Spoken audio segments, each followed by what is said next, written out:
தென்னிந்தியாவுக்கான பிரதிநிதியாக போட்டியின்றி தேர்வு செய்யப்பட்ட வேளச்சேரி சட்டமன்ற உறுப்பினர் ஹசன் மௌனலா சென்னை திரும்பினார். இவருக்கு கட்சி உறுப்பினர்கள் உற்சாக வரவேற்பு அளித்து வரவேற்றனர்.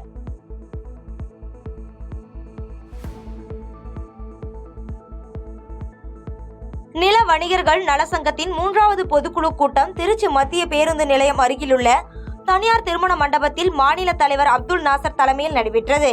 இதனைத் தொடர்ந்து பேட்டியளித்த மாநில பொதுச் செயலாளர் சுபாஷ், நில வணிகர்களுக்கு தமிழக அரசு தனிநல வாரியம் அமைத்து தர வேண்டும் என கோரிக்கை வைப்பதாக தெரிவித்தார்.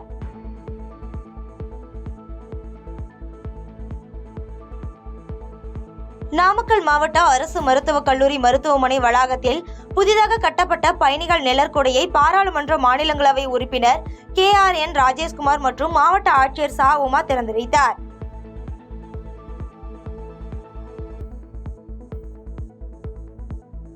நாமக்கல் மாவட்ட ஆட்சித்தலைவர் மருத்துவர் சா உமா பாண்டமங்கலம் மற்றும் மோகனூர் பேரூராட்சியில் அரசினர் மகளிர் மேல்நிலைப் பள்ளியில் கூடுதல் வகுப்பறை கட்டடம் கட்டப்பட்டுள்ளதை பார்வையிட்டு ஆய்வு மேற்கொண்டார்.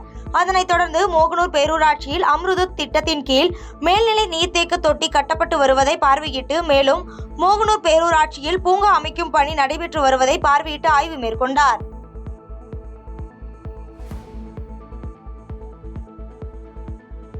நீலகிரி மாவட்டம் கூடலூர் நகராட்சி மாதாந்திர கூட்டத்தில் நகராட்சியில் நடைபெறும் முறைகேடுகளையும் மக்கள் அடிப்படை பிரச்சனைகளையும் மன்றத்தில் பேச அனுமதி மறுத்ததால் திமுக 15வது வார்டு கவுன்சிலர் மன்ற கூட்ட அரங்கில் இருந்து விலகி உள்ளிருப்பு போராட்டத்தில் ஈடுபட்டதால் பரபரப்பு ஏற்பட்டது.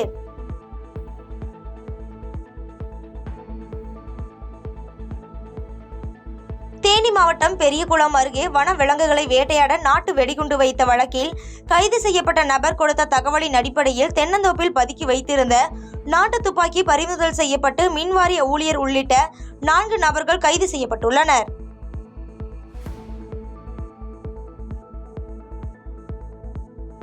கிண்டியில் இருந்து ஈக்காட்டுத்தாங்கல் நோக்கி செல்லக்கூடிய கனரக டாரஸ் லாரி ஒன்று சுரங்க பாதைக்குள் சென்ற நிலையில் நடுவில் சிக்கிக் கொண்டது.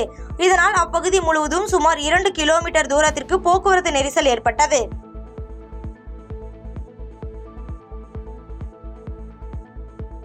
தூத்துக்குடி மாவட்டம் எட்டயபுரம் முத்தாளபுரம் பாலம் அருகே சாலையில் ரோடு ரோலர் திடீரென தீப்பற்றி எரிந்ததால் பரபரப்பு ஏற்பட்டது. இத்தகவல் அறிந்து வந்த தீயணைப்பு வீரர்கள் அரை மணி நேரத்திற்கு மேலாக போராடி தீயை அணைத்தனர்.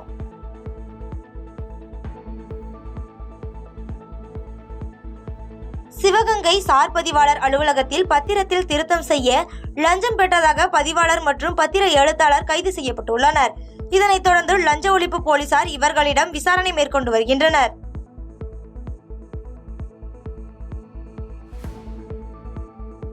குத்தாலம் அருகே வழிப்பறி சம்பவத்தில் ஈடுபட்ட குற்றவாளியை போலீசார் கைது செய்து அழைத்துச் சென்றபோது தப்பியோட முயற்சித்த நிலையில் காவிரி ஆற்றின் கரையில் வழுக்கி விழுந்து கையில் எலும்பு முறிவு ஏற்பட்டு காயமடைந்துள்ளார்.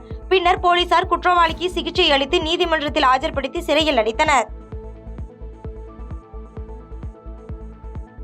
பாதகம் செய்பவரை கண்டால் நாம் பயங்கொள்ளலாகாது பாப்பா, மோதி மிதித்து விடு பாப்பா, அவர் முகத்தில் உமிழ்ந்து விடு பாப்பா. அண்மை செய்திகளை உடனுக்குடன் தெரிந்து கொள்ள இணைந்திருங்கள் இயம்நாடு தொலைக்காட்சியுடன்.